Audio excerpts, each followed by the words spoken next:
Hello. I am Serban Teodorescu, software developer in Adobe, and together with my colleague Stefan Gusa, as present, we'll try to share a few things about how we used Cassandra. I should mention that we'll not go into deep technical details. It's more of a broad overview. If there are any questions, feel free to ask them afterwards or later on email or any other communication channels. First, a few words about Audience Manager. It is part of Adobe Experience Cloud, B2B range of product and services that manage the entire customer experience. And again, this is, I'm not a product manager, I'm just a software developer, so don't ask me too many questions about this. More specifically, Audience Manager is a data management platform service. The goal of it is to answer the question, who is this user? In a way, we are one of those that are counting cookies from your browser. And to do this, we are collecting data from a billion of data points and then classified and organizing them. The scale is really big. In this year in September, we had a daily average of 47 billion calls, and that was translated to more than 200 billion calls in Cassandra. Cassandra is used to in edge regions, which are used to minimize data latency. Data is collected through 8 geographically distributed regions in AWS, as they are shown here. We belong to the Ireland clusters, and the biggest clusters are those in the 2 clusters in US for East Coast and West Coast, and then the Ireland. But we have all are equal on in regards of availability. There is no preference there. From these edges, the data is pushed to the core servers, which are running HBase in a single central location. Then in turn, after is processed there, is pushed back to the relevant edge locations. So each one keeps a persistent partial cache of the core data. That is where Cassandra is used in storing and retrieving that partial cache. So, why Cassandra? First, a few words about it.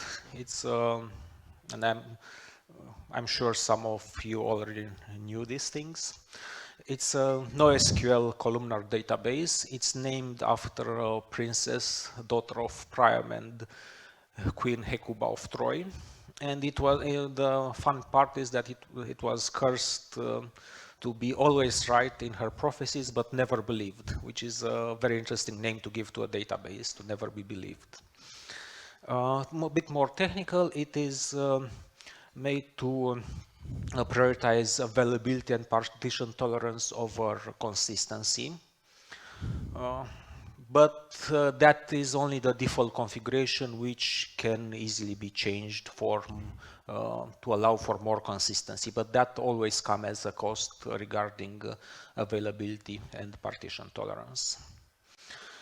It was started at Facebook, inspired from AWS DynamoDB. It's open source, and the basic architecture is that each server owns primary key interval. It's called token range, and that makes data distribution in the ring easily to determine. It's just a hash of the primary key, and then it knows on which servers the data will reside. And very different compared with other NoSQL solutions such as Hadoop HDFS, is that there is no master node. There is no one to redistribute data or to rebalance data between nodes.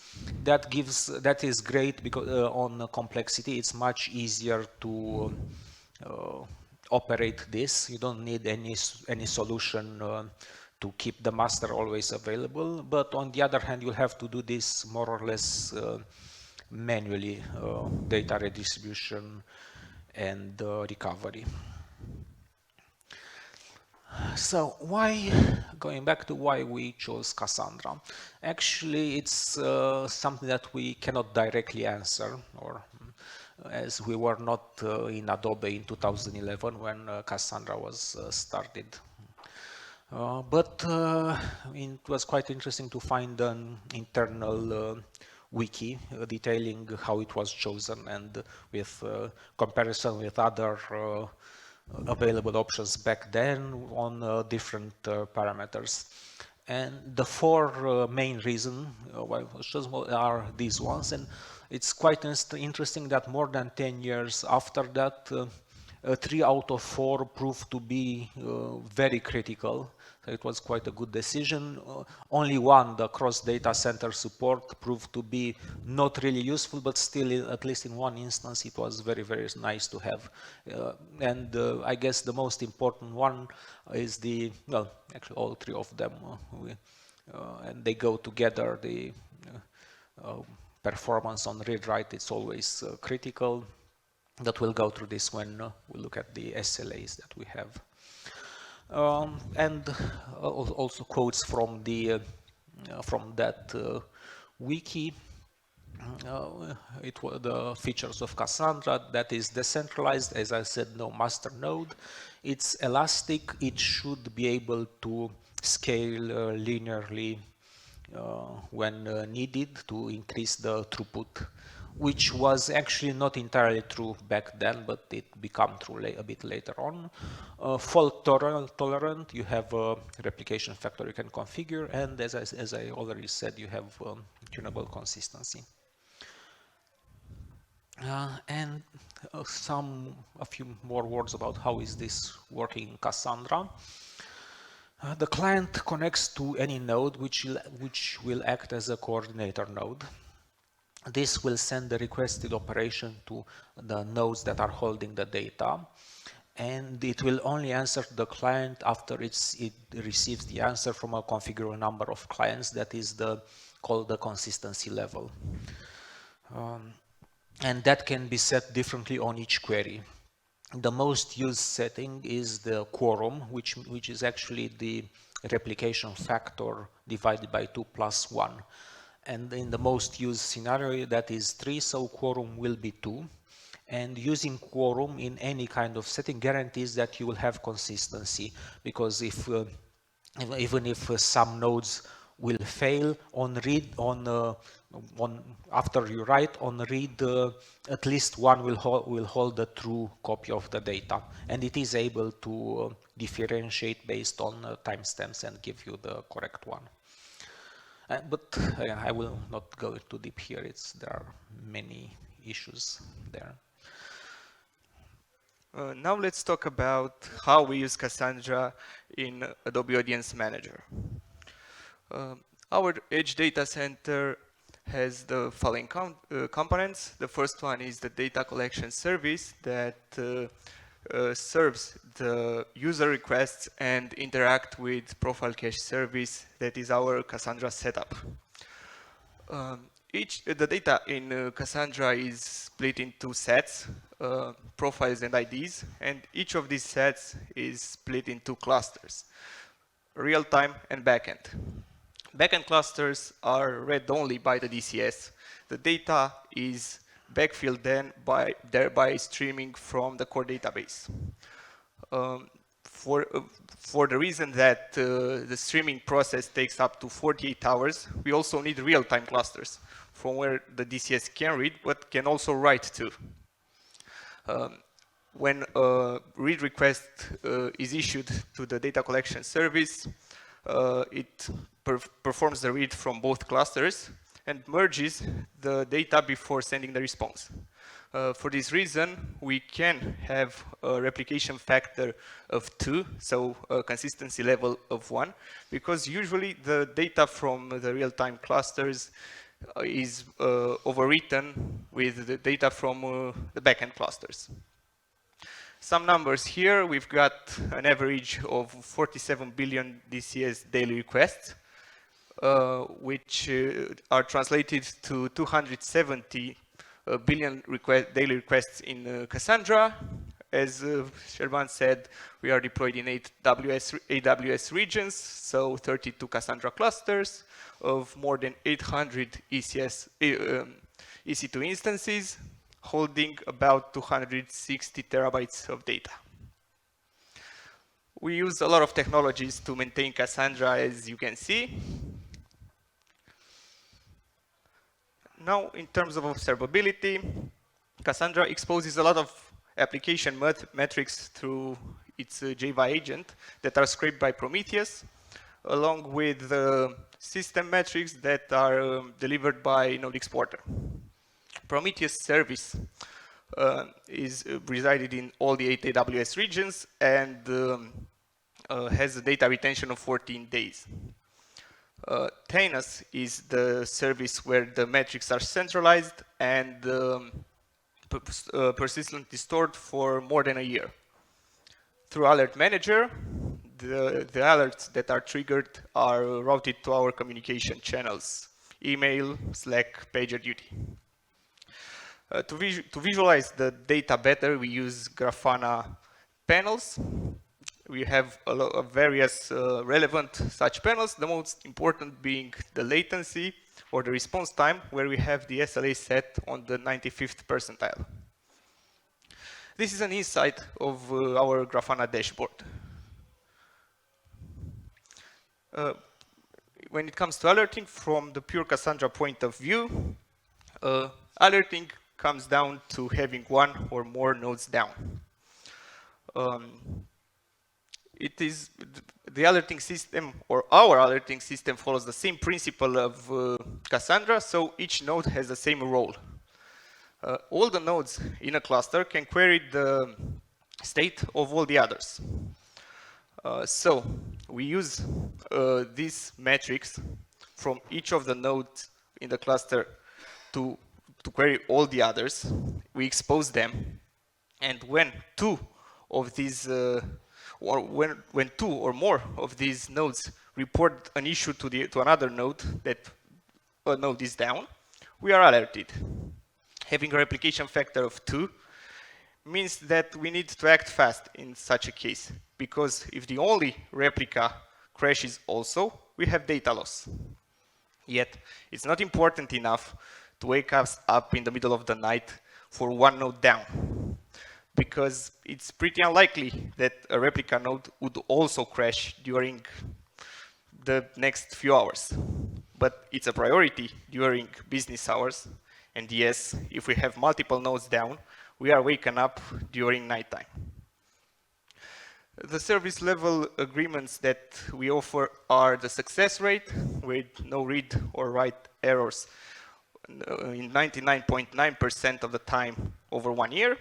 We have the response time with the P95 under 10 milliseconds, 99.9% of the time over 1 year, and we ensure no data loss. So no two nodes sharing data are crashed at the same time.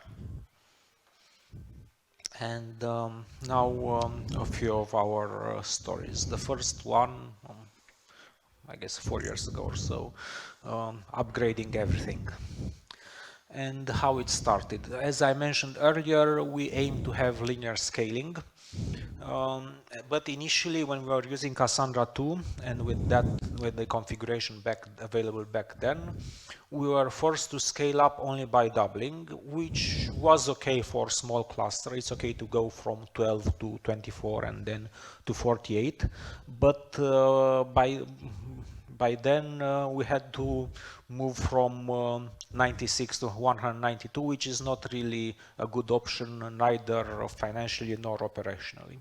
So we really need linear scaling. That was possible with two new features back then, the virtual nodes and an algorithmical allocation of these nodes. And that gave linear scaling, but that required a Cassandra upgrade from 2 to 3, and also requiring changing the hashing algorithm, which meant that we couldn't do the upgrade in place. And we also decided if we are doing this big upgrade to do the data sharding and split the data in the 4 clusters Stefan was mentioning. In the same time, there was new, much more efficient and performant AWS hardware that we wanted to switch, which meant upgrading the operating system, and in turn that meant new drivers and new JVM for Cassandra. So in the end, we actually end up in upgrading pretty much everything we were what made that even possible to plan was that we already had a feature that allows us to read and write to multiple clusters from the production application. So we can, in this image, it's only 2 clusters, but we can have many more. And we are using the data return only from one cluster, from the active one. The others we are calling passive. And that's a good way first to replicate data and then to measure performance. So we can compare between Cassandra 3 and 4 and between 2 and 3, and we could do that reliably. How that migration went? First, we created a new cluster without any connection and without any data. Then we changed the application so that it does connect to the new one, but not use the data retrieved. So initially, since it's an empty cluster, it's just writing and getting a lot of read errors. Then we make a backup in the active cluster and restore it in the new one. And that, as Cassandra is working, that is possible to do while the cluster is still working, so there is no issue there. And that meant that after the restore is finished, we have 2 identical clusters. We had small scripts to test that the data is really the same, and we had metrics in both of them, and we started to compare performance. And then we can, when we are happy with the new cluster, we can simply switch the active-passive connection and use the new one as the primary cluster, and still keep the old one for some short time just for safety in case something happened. And yes, it did happen. This is the next one. This is fun. It was a fun occurrence when just after switching between those 2 clusters, exactly in the same minute we found an issue and we had to switch back again.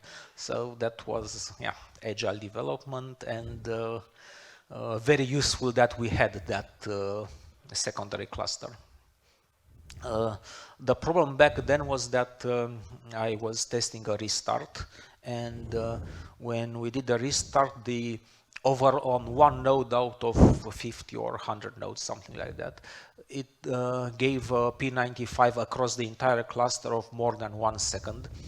So again, it's on the entire cluster, not on the single node, which was quite bad. So we had then the second spike was afterwards when after we switched, and I started to test why it was happening.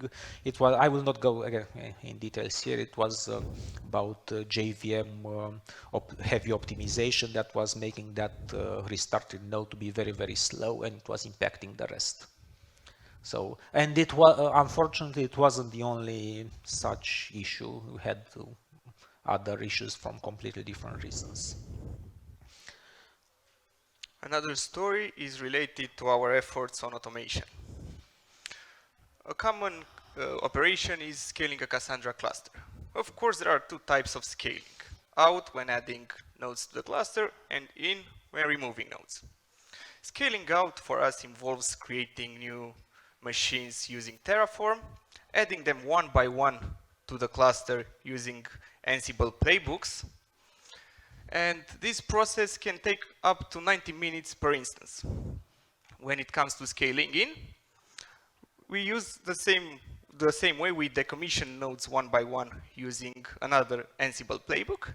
But in this case, the process can take up to 12 hours per instance due to the streaming on the backend clusters, due to the streaming from the core database. At the end, when all the machines to be decommissioned are decommissioned, we can destroy the infrastructure using Terraform. Now a real case. Let's refer to an older event. We'll go to the years 2018, 2019. For this presentation, we created a small script to run through our Git history and help us remember what we did. So we have here a graph showing the number of Cassandra instances created and removed during this time frame. The first part was the clusters, some clusters creation, so development, implementation, testing, everything okay. We had no data, we had no traffic, it went fast. But then we had what is called toil, because we had to add and remove instances just as described earlier. So taking into account that it may take tens of hours to do this on one time for one scaling, and that your laptop doesn't run, you cannot have your laptop turned on for so many hours and with no other issues. This has been performed step by step. So it was the exact definition of toil. It was manual, repetitive, automatable, tactical, because we responded to traffic changes. It was devoid of enduring value because we only maintained the normal working of Cassandra, and scaled linearly as we added more clusters to our setup. So,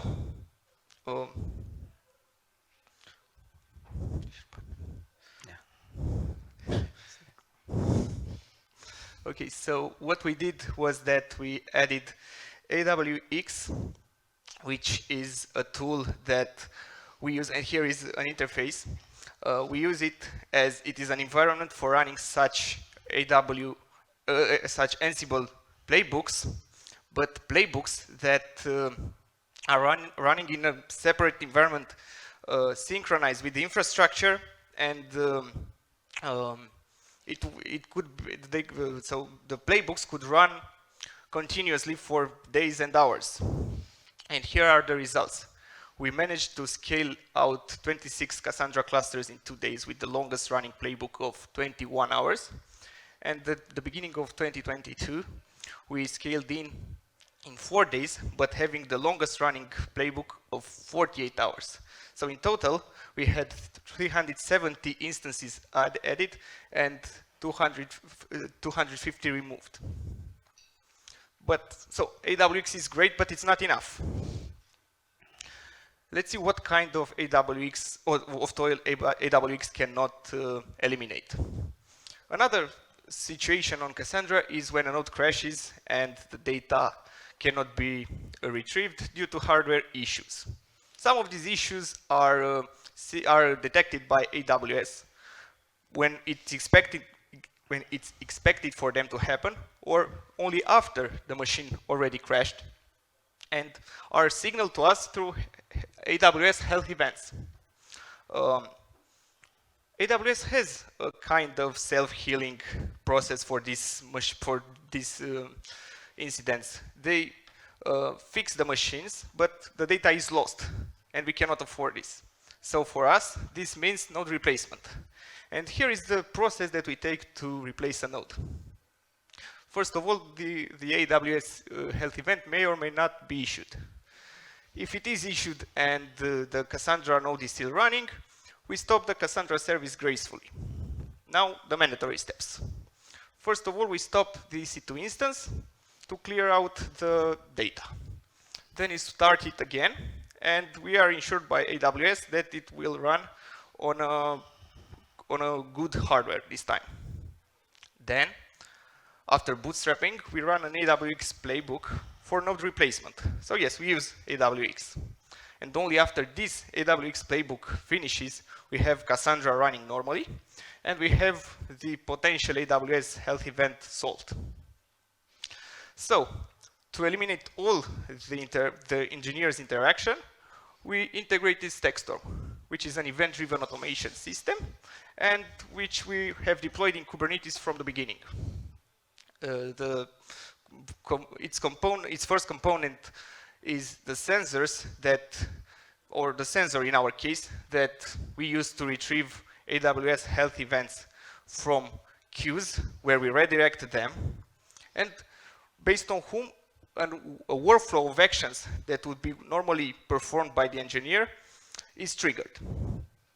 And we have some stats to illustrate its results. We took them from the last month. Out of 19 node replacements, 13 or 70% were performed fully by StackStorm without any engineer interaction. Maybe look at how we know about what StackStorm does. We only received 2 Slack messages. One when it starts the procedure and one when it finishes it.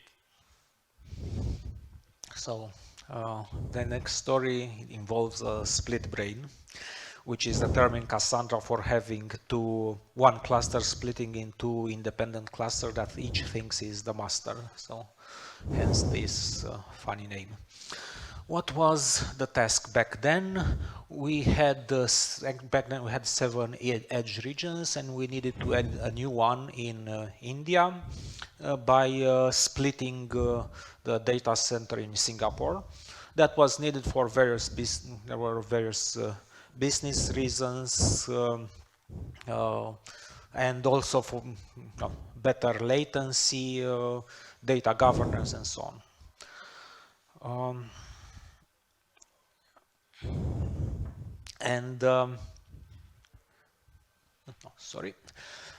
How we decided to do after some tests was first we created, just as mentioned before, a secondary cluster in the Singapore region. Then set it as a passive cluster, just as for upgrade. So we had the same data in it. Set up VPC peering between the 2 data centers. And add a new data center in Cassandra in India. And then Cassandra automatically handles the synchronization between the 2 data centers. And this is a feature of Cassandra that we normally don't use.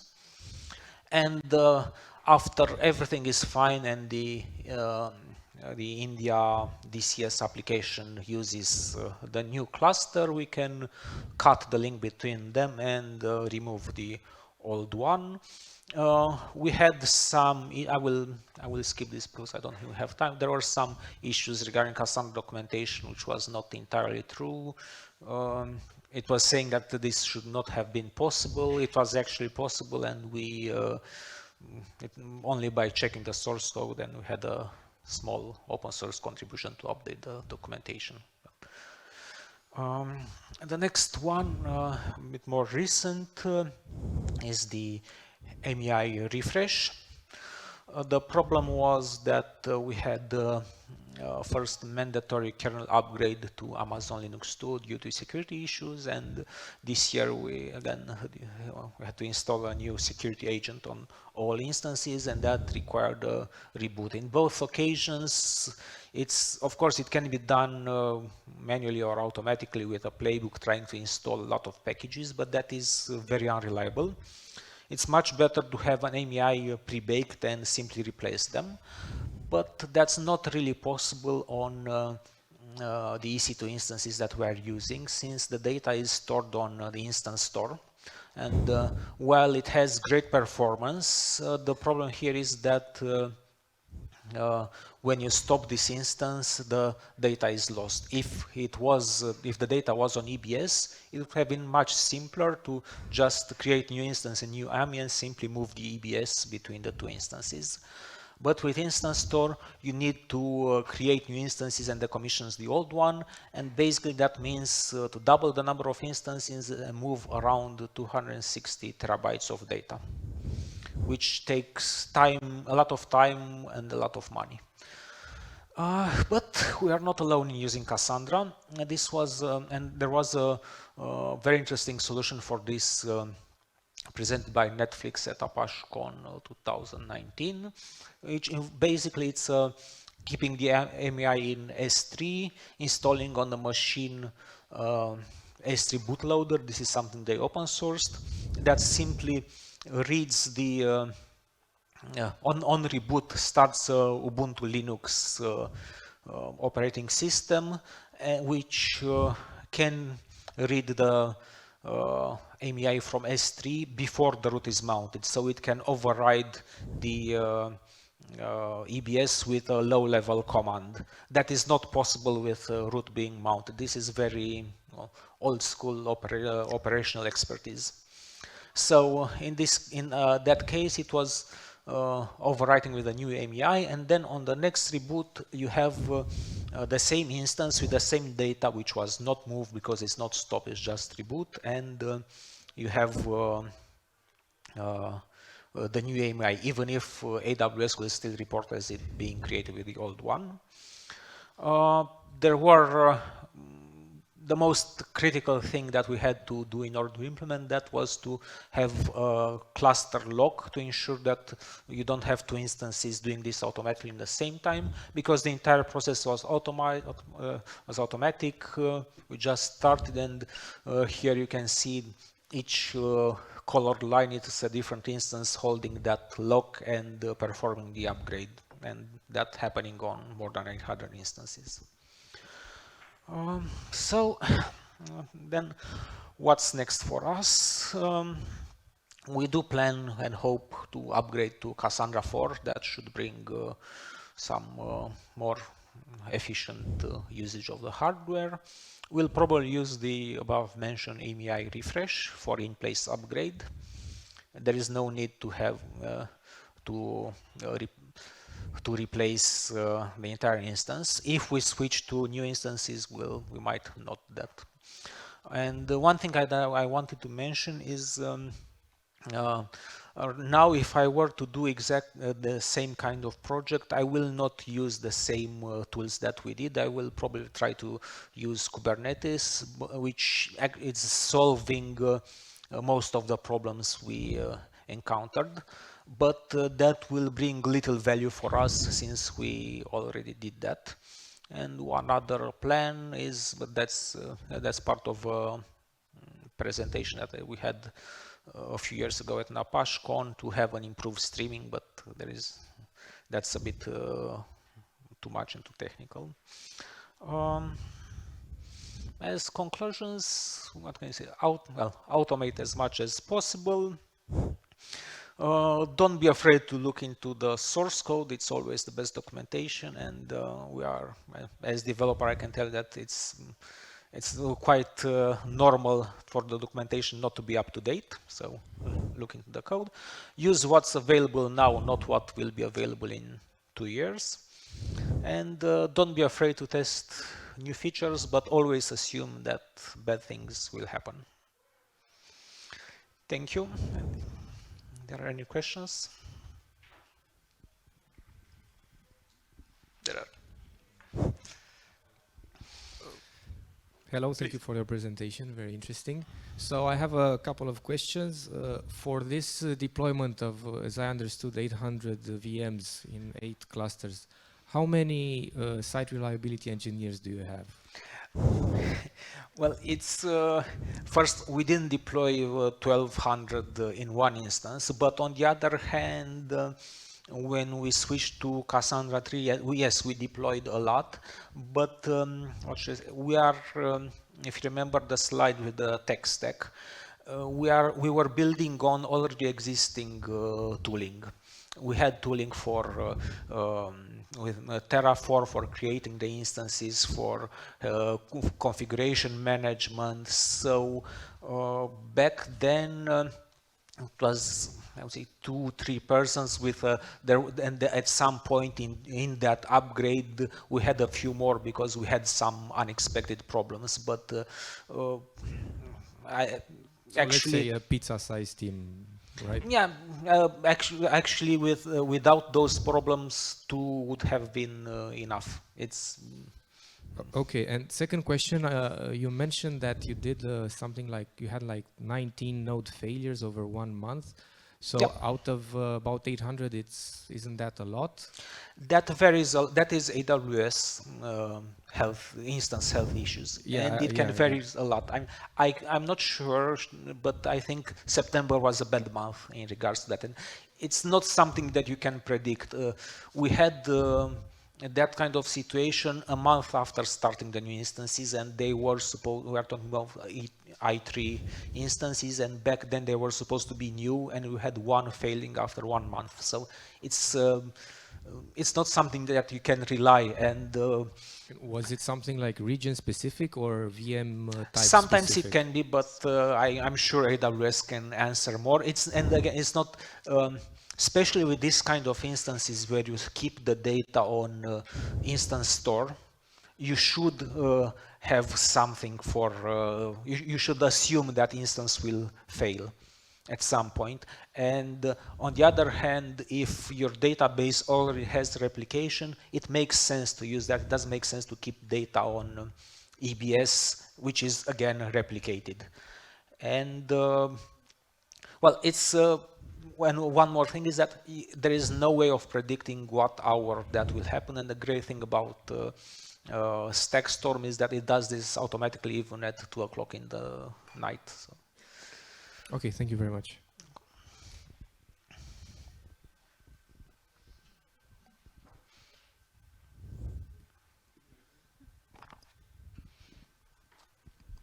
Hi. I was just wondering, if a node fails, would there be a problem to automatically raise a node, a replicating node of the replicated node, just to be safe? Well, the thing is that since the upgrade to Cassandra 3, and we use that feature vnodes, and actually that is I would say that is a recommended feature. So vnodes means that the data stored on one node is not replicated on a single other node, or on 2 nodes in case. It's replicated on in our case with replication factor 2 on 16, 17 or more, and it's not something that and actually this is what replication does in a way, that it starts a new node in replication mode and streams the data to it.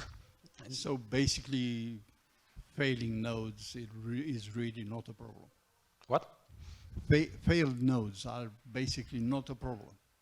At the moment, no. So if you had one failed node, and with a replication factor of 2, you've got the replicas that are sending the data to the DCS and to the customer. It's enough to have one.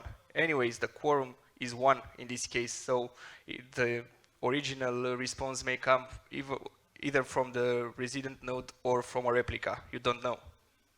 And it depends on the use case. And I remember someone talking about Cassandra, and they were saying they had the replication factor 3, and they were checking for failed nodes once a week because they didn't have that many.